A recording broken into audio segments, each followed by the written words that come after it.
glad to introduce you the next panel. We are very happy to see that this meeting today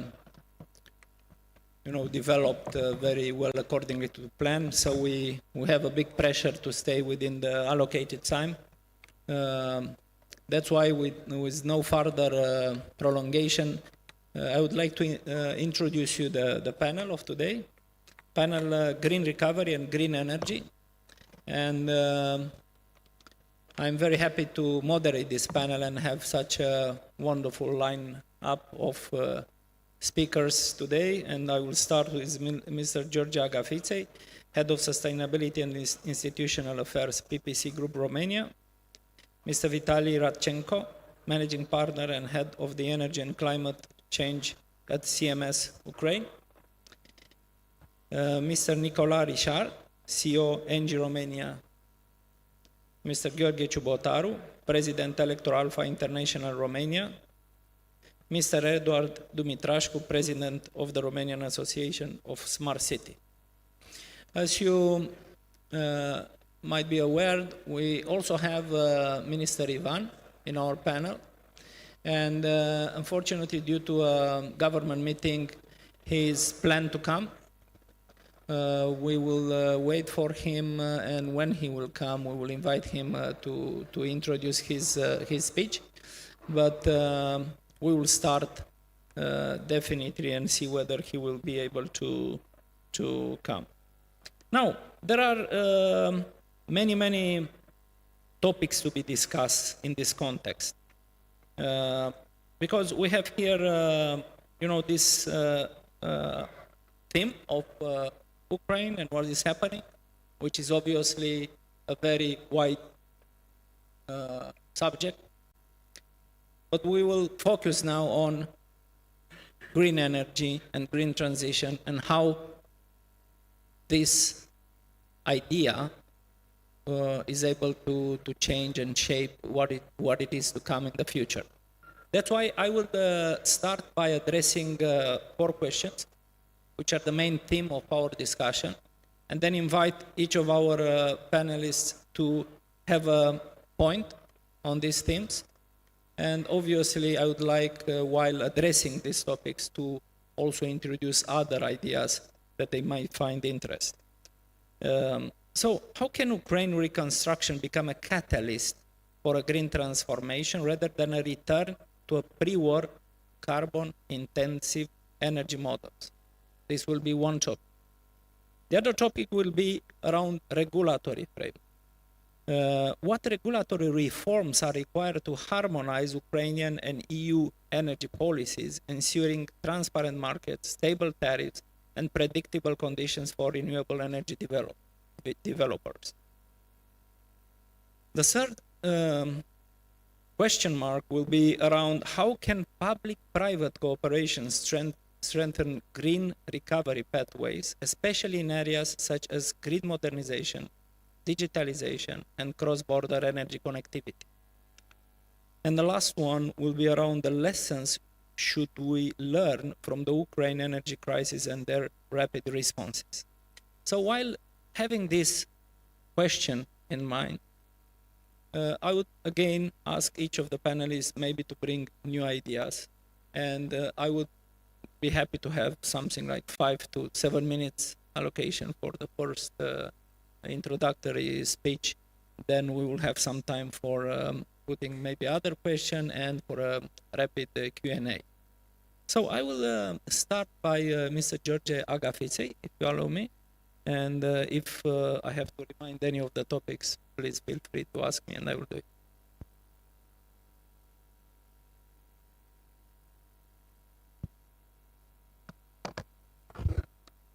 Works? Okay. I think I understood the broad point that you are trying to make, Corneliu. First of all, thank you for inviting me being here. Quite a large event, very fruitful, lots of talks. Coming back to your first question on how do we think we can reconstruct Ukraine in regards to the energy sector, I think we have a unique opportunity to start with a clean slate. we have seen that during the Russian aggression, during the war, the energy infrastructure has been a constant target for the Russians. So if we change a little bit the mentality in which we see the energy as a whole system, we might increase our resilience and the security. So far we were used to having big power generators that were sending the energy one way down the wire until the consumer, to industrial consumer, which proved during times of war to be a vulnerability, because if you destroy such a big generator, then you're affecting a lot of consumers, a lot of households. So in this sense, I think decentralization of the energy production is an answer. And this decentralization is best exemplified, I would say, even in Romania through the prosumers. We have a lot of small generators in small areas which secure the energy for the citizens. Earlier on, a colleague of yours from Ukraine was talking about how in Kiev you have like 15 to 17 hours of blackout during the day. So I think we should, when I say we, I don't mean just Romania. I think that we as Europe, we should learn some lessons from here, and we should start looking into how we can develop the resilience of the energy sector, and how we can develop the security of the energy sector. So I would say there are two key points that we must keep in mind. One would be decentralization, and the other one would be digitalization. Without digitalization, we won't be able to manage the constant inflow of energy production from these decentralized generators. We won't be able to create a cybersecurity framework for the energy sector. So we should look at the grids and at the energy as a whole right now as not something that is just an iron wire going from a factory to a home, that it's a very complex system which could be quite vulnerable if we don't change our framework. So I would end with these two words, which would be digitalization and decentralization of the energy production. Thank you very much, Gheorghe. The idea, yes, indeed, it's this. How well these 2 points that you made, digitalization and decentralization, is coming into what is a broad approach of the European Union, which is around the so-called 3Ds: decarbonization, decentralization, digitalization. And indeed, I believe this is a very important position. I would now ask Vitaliy to step in and maybe build more on these questions. Yep. Happy to do so. Thank you, Corneliu, and thank you for having me here. I represent consultancy, legal consultancy. We are on the ground in Ukraine since 2007. We haven't closed the office even during the wartime. We still have people on the ground and continuing to work. When the war hit, the first strikes were on power generation objects, on military airports, and on oil depots. So within the first couple of months, Russia destroyed all the oil depots in Ukraine. That meant that every fuel supply, petrol supply was disrupted. And that meant that Ukraine had to reinvent itself and basically built the supply chains from the ground zero. So every trader, or oil trader or petrol trader in Ukraine these days works so-called from the wheels. Nothing is stored. You take your truck with the petrol from the border, import petrol from Romania, by the way, as well. You take it to the border, you deliver it to the petrol stations, that's it. You don't have storage anymore. So Ukraine had to reinvent supply chains in many of the industries. That's an example from the refinery and petrol business. If we're talking about power generation, Russia first thing destroyed the thermal power generation, which we use to some extent for the balancing purposes. So gigawatts of thermal power stations are out. There's no way you can rebuild that. So you need to think now what is the quickest, cheapest, and probably the most flexible type of the generation that you can build in a very limited period of time. And usually that was, well, you think, okay, PV, but it's not flexible, right? So maybe not the best solution. Then you come probably to wind. That's a better solution. TSO likes the wind more. But then also, if you consider the prices for battery storage dropping in the last couple of years, then you think that maybe PV plus batteries is a good solution. So really, during the time of the war, we managed to commission new wind farms, new PV plus battery storage systems, and this is, I think, this is one part of the renewable balance or renewable reconstruction.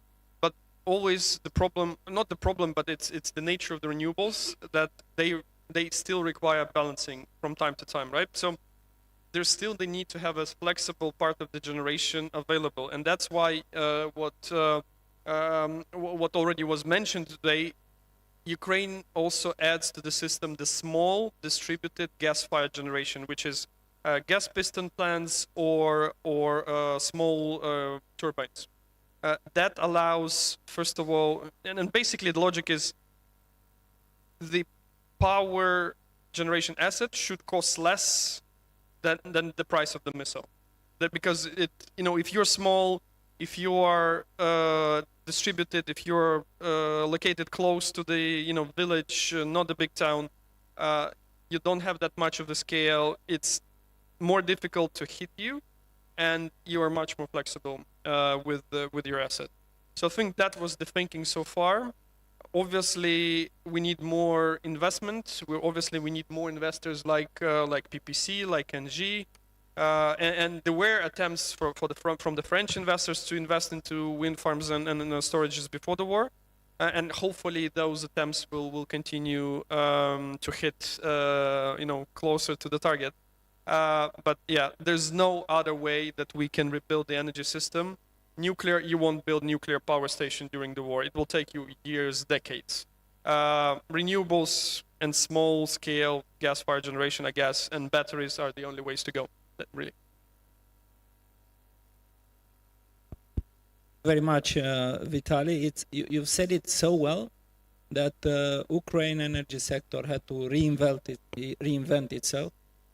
And I strongly believe that these are so many lessons to be learned after hopefully when soon this madness will end, of course in a condition that will be both on Ukrainian interest and European Union interest.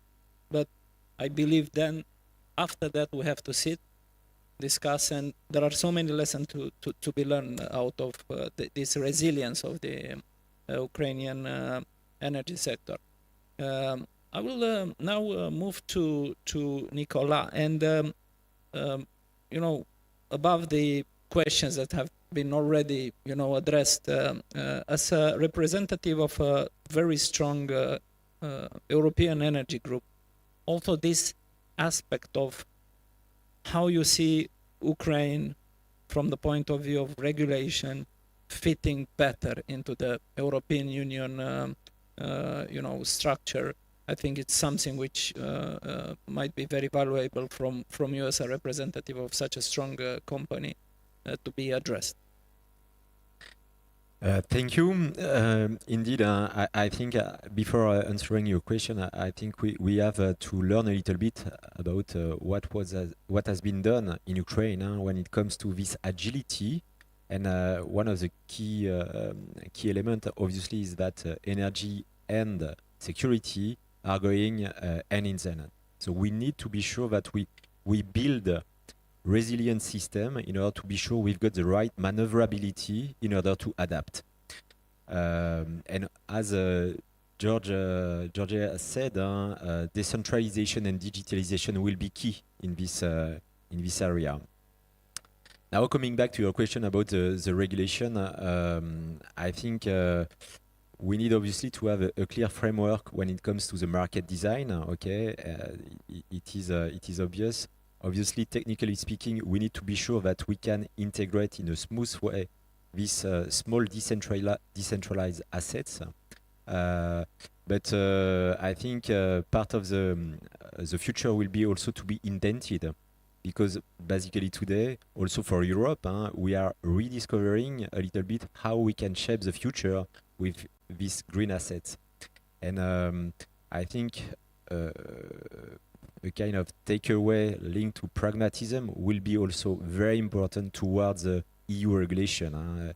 You know that we've got now the new package concerning the grids, okay, trying to simplify what would be the future, but we see it's still quite heavy when it comes to the application, execution of this plan.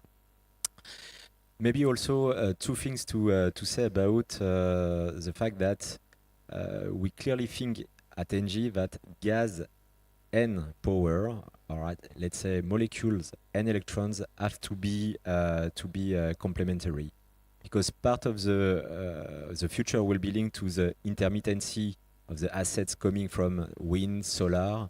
We'll have obviously batteries, but as said, gas will have also a very important role to play in order to manage the, let's say, the equilibrium of the system. And coming to gas, I was quite surprised to see that also in Ukraine during this period, Ukraine has developed biomethane, and it's it's clearly something which is very important in order also to have this kind of very local source of energy, because part of it is linked to agriculture, part of it is linked to waste, and we could have a new way of producing electricity with this biogas or biomethane. So maybe as a let's say as a framework from Ukraine, yes, indeed, we have to get from the EU regulation what it is compulsory as market mechanism, because we need market signals, we need market design, but in the same time, we need to be sure that we keep the maneuverability of what has to be built tomorrow. And I think it's obviously a crisis, but we can find a way to have this green energy being really, as said by you, Corneliu, as a catalyst. If we are able to have affordable energy, let's say a rethinking of the design of the networks and the decentralized way of producing, we could really have a revolution in Ukraine. Thank you very much. Thank you very much, Nicolas. Indeed, I also believe that in this future, transformation of the electrification, data centers, AI, we will need more and more electricity, and the only way to fit into that will be to have this, molecule and electron working together in order to provide.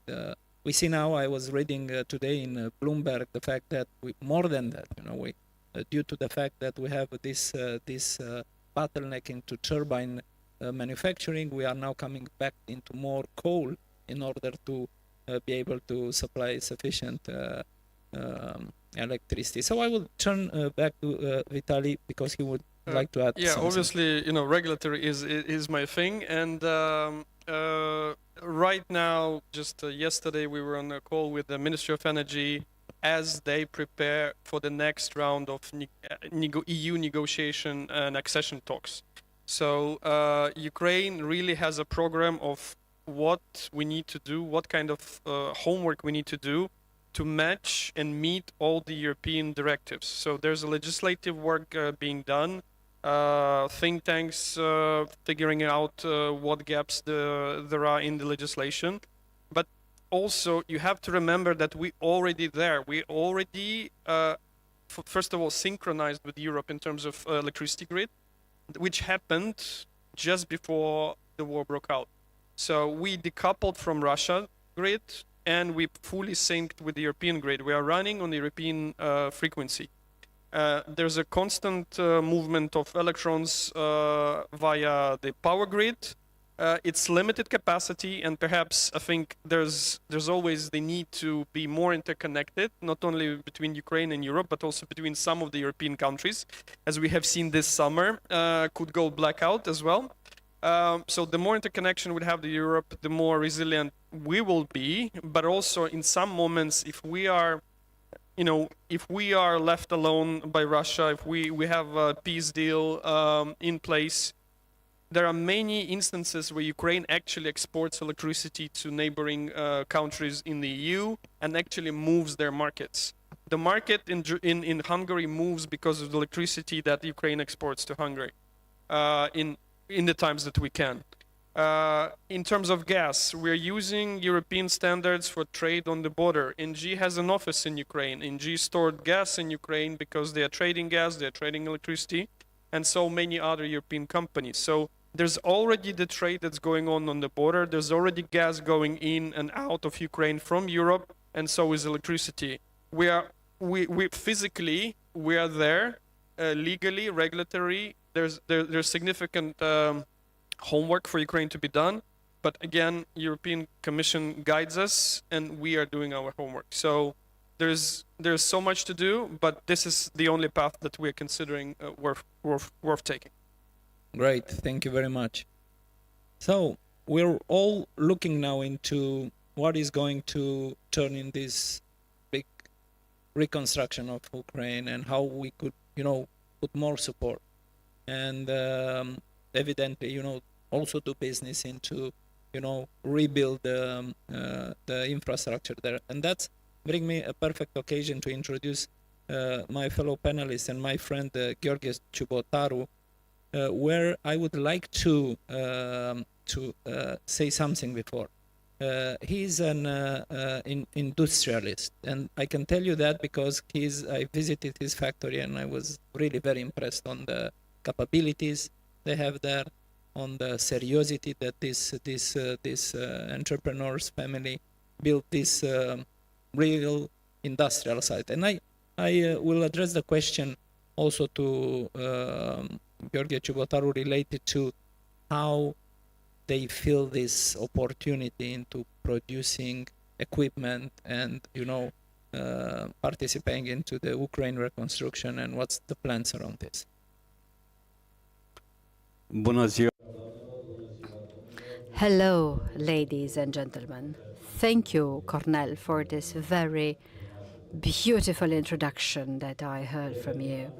Now, coming to your question and what was said just a bit before, I think that the lesson that Vitaliy has presented, that Ukraine and Ukrainians have lived through for 4 years, is a lesson that all states in Europe have to learn. That is that decentralization, smart grid, digitalization, diversifying your energy sources are vital elements for the security of a country.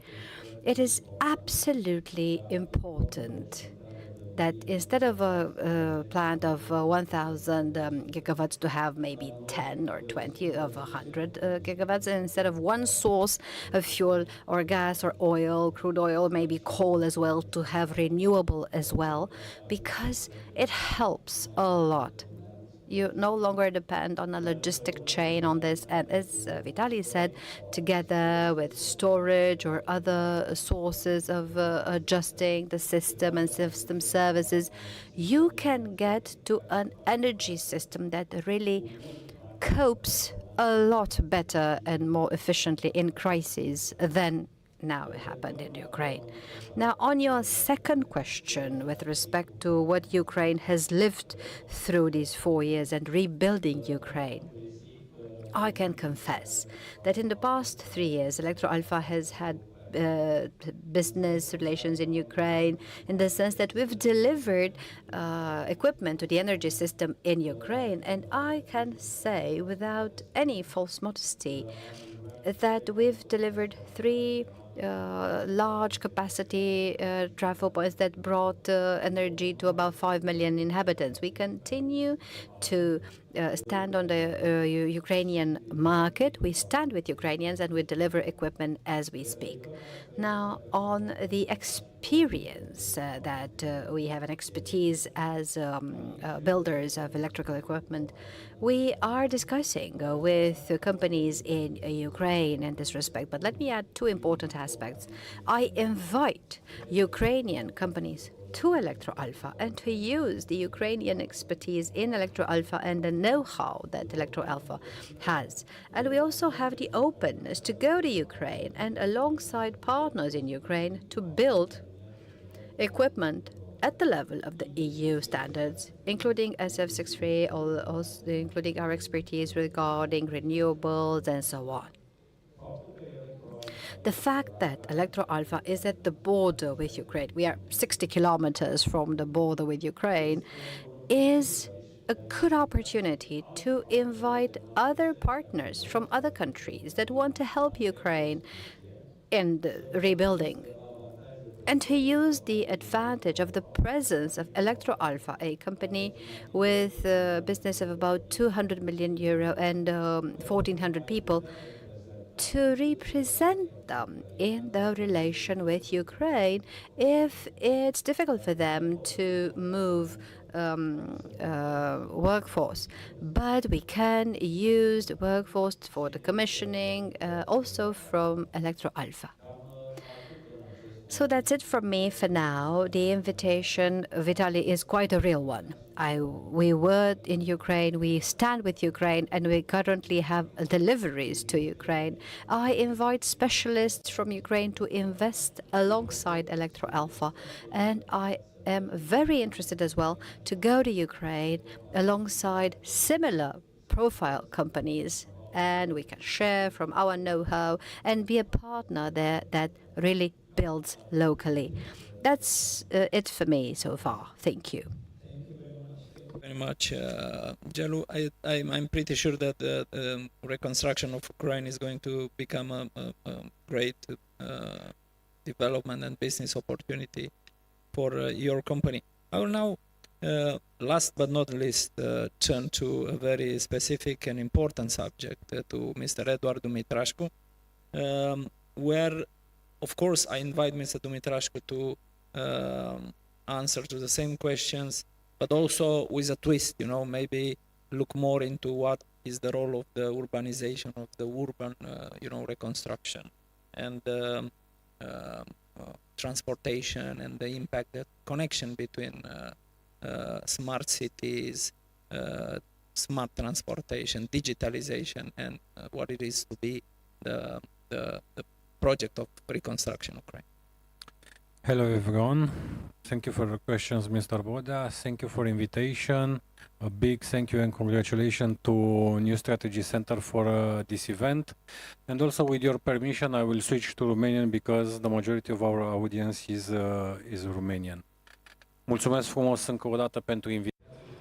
Thank you very much again for inviting me. I want to congratulate the organizers. Now, this panel is very interesting because when we speak, and I have heard large companies, producers, distributors talking about energy and the energy mix, but you mentioned, Mr. BODEA, as well earlier, digitalization, artificial intelligence. These are elements that are part of the reality, not wishful thinking, but something that happens.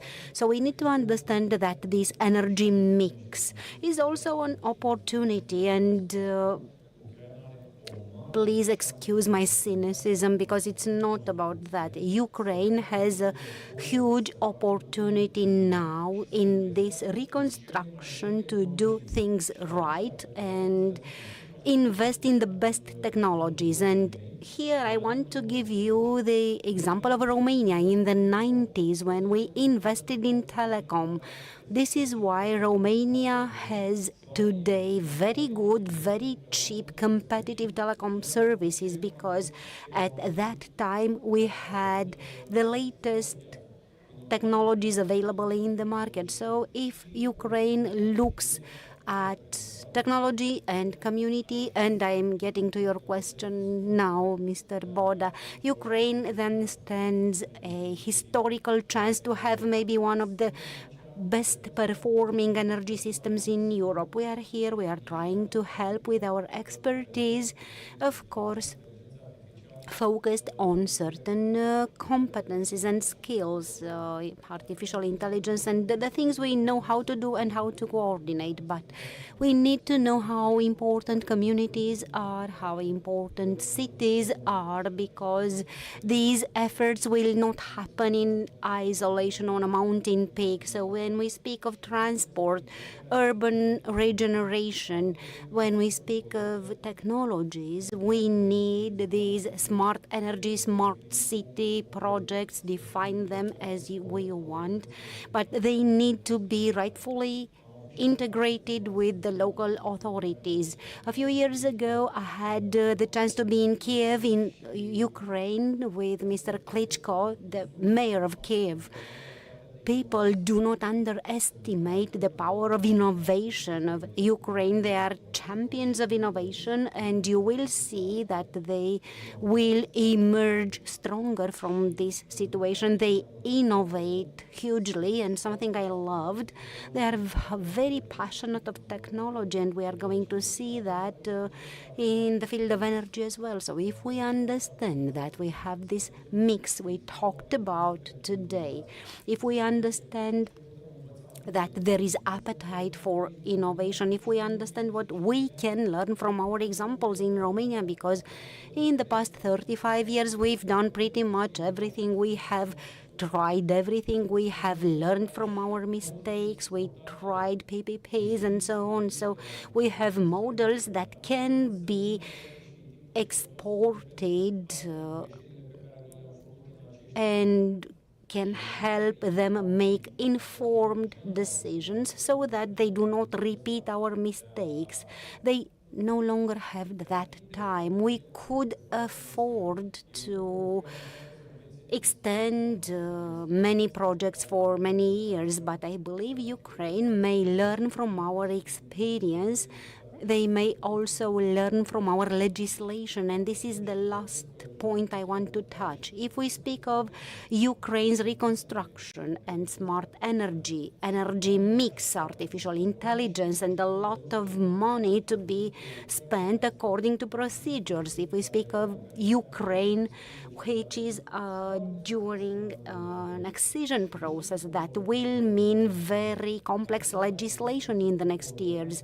Here we will need very clear coordination between central authorities, local authorities, and based on our 15-year experience, this is what we do in Romania, smart cities and projects. I believe it is visible, the favorable trend in our communities after the project we've been implementing. Maybe not clear enough, but I believe that Romania in 2025 looks much better than Romania in 2015 or 2020. So my advice is focus on collaboration with local authorities, that they are very important. Brings me the opportunity to build on something great that you have said, which is Ukraine has this chance of becoming the most modern, the best energy infrastructure of Europe, just by not committing the same type of errors, just by seeing what went well and what went wrong. In 3 to 5 years, Ukraine could be the main leader in Europe related to different energy, even if we talk about solar, photovoltaic, hydro, and so on. They have huge amounts of money, which is very good.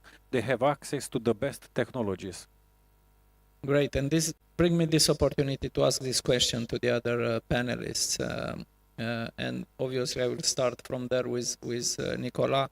And the question would be like, what kind of errors and what kind of opportunities do each of you believes Ukraine will have to address in, rebuilding its system, while looking in what happened in the last 20 years in European Union, and not follow errors, but only build on the good experiences?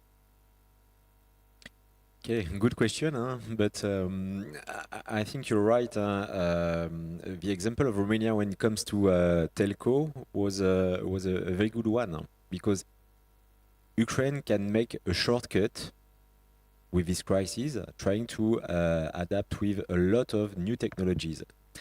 And for me, that means that sometimes Ukraine will have to copy-paste, okay, and trying to get inspiration of what has been done in Romania, for example. And sometimes, okay, it has to be copy-adapted. Because part of the story, for example, when it comes to prosumer, is linked to we have underestimate the need of batteries.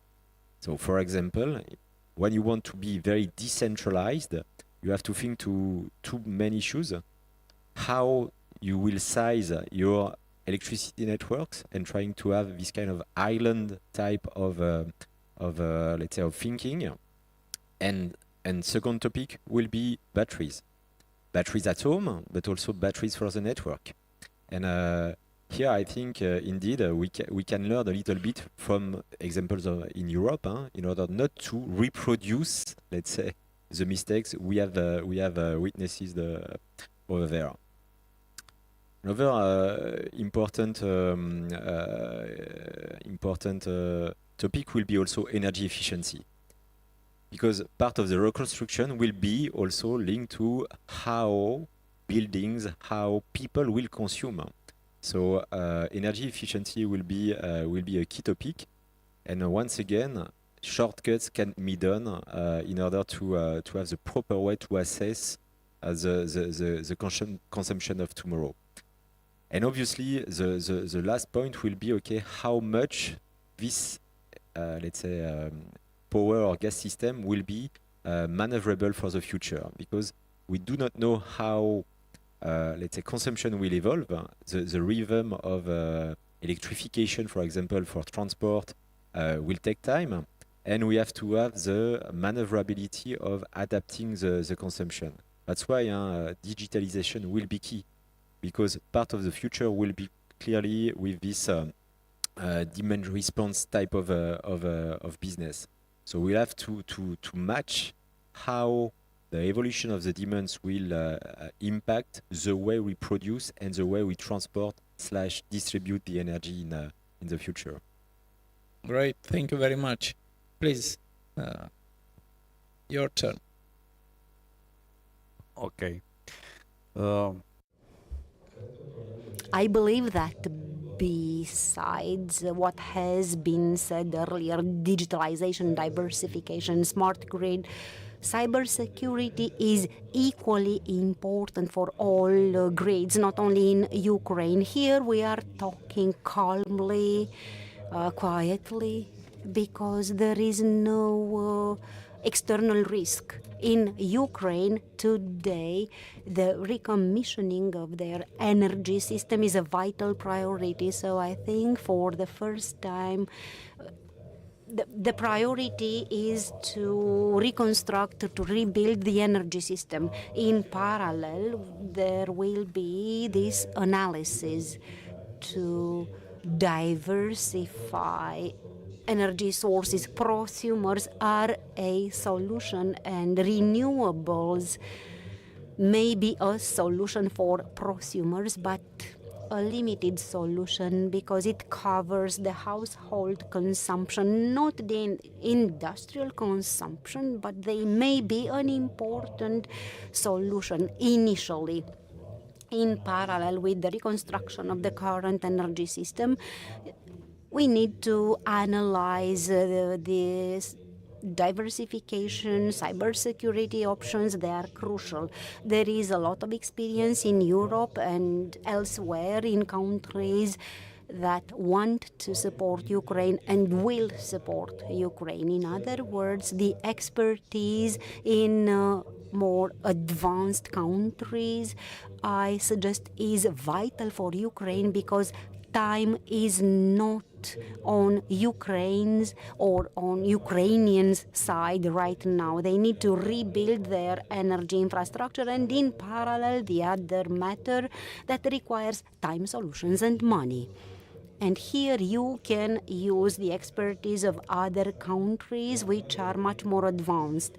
And we Romanians, if I would take a lesson from this panel, we have to learn from the Ukrainians' experience and prepare now the energy infrastructure and cybersecurity programs so that, God forbid, if anything happens, if we simply think of logistics, we have no access to gas or crude oil, we still should be able to operate. Luckily for us, and unfortunately for Ukraine, we would be able maybe to operate by using the Ukrainian experience. Already given, so it's for your imagination to bring new points into the discussion, please. Yes, so I will use the opportunity to turn your question around, and I think the question could also be put as in, what could Europe learn from what happens in Ukraine? And I was shook by Vitaliy's affirmation, which passed under the radar, but it stayed with me. It's good if the generator is cheaper than a missile. So again, we are building generators that are cheaper than a missile. This is a logic that Europe has not even started to think about. So I think the agility that the Ukrainians have been obliged more or less to think in this kind of mental framework should be borrowed by the EU. I was joking with Nicolas before the panel that it takes us 2 years to implement the debureaucratization of the grids. So today it was announced the package on the simplification of the grids, and it will be implemented in 2 years' time. So it takes us 2 years to simplify something. And on the other hand, over the border, people are thinking which is cheaper, a missile or a generator. So I think we should change a bit the framework in which we think. And energy security in Ukraine has never been about just Ukraine. It's about Europe, and first of all, it's about the region. We are all here together. The problems that the region face will be bigger as much as we get bigger in the region. For example, we at PPC serve over 9 million customers in the region. We have 3 billion invested in Romania. We invest 3 billion more in the next 3 years. So we understand the geostrategic importance of having a secure energy supply and a secure energy grid in the region, especially looking forward to the integration of the Moldova and Ukraine and the European Union. So I think one of the main challenges of Europe would be to change a bit the mindset and start thinking agile, start thinking fast, and start deploying solutions faster than 2 years. Yeah, great turn into the discussion. Indeed, we also have a lot to learn from what is happening. Please, Vitaliy.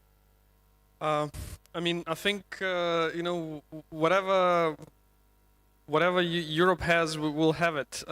So all different types of the technologies mentioned today. Look, biomethane. Ukraine is an agricultural country, can produce lots of it. So we'll definitely need to learn from France how France was able to develop such a vibrant biomethane industry, because Russia's hitting right now our wells. So they are not only hitting the wells, but if you produce oil and gas, a few wells go into a gas processing plant. So they started hitting the gas processing plants, which basically paralyzes a number of wells in the area. So they try to attack now gas production and gas storage. So there's no heat ability to heat people's homes in the winter. So where do you go from that? So any technologies, energy efficiency is a great example. Somebody, and it's almost a joke, but it's real.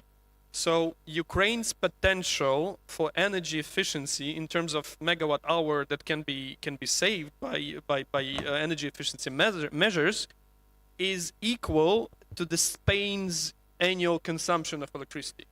So there's so much more to be done. and it's the lowest hanging fruit. Then I think one of the mistakes that Europe did, in my view, it's that banning nuclear in some of the countries. I think we will have to rely on nuclear in the long run. So I think we shouldn't just completely discredit that technology. That's for sure, because again, AI is coming, data centers are coming, and how do you provide the sufficient electricity for that type of the asset class?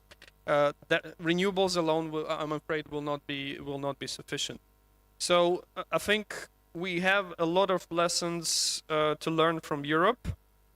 Luckily, negotiations on the accessions are going well so far, save for certain countries that do not want us to proceed. But at least we were seeing a good dialogue with the Commission on that angle.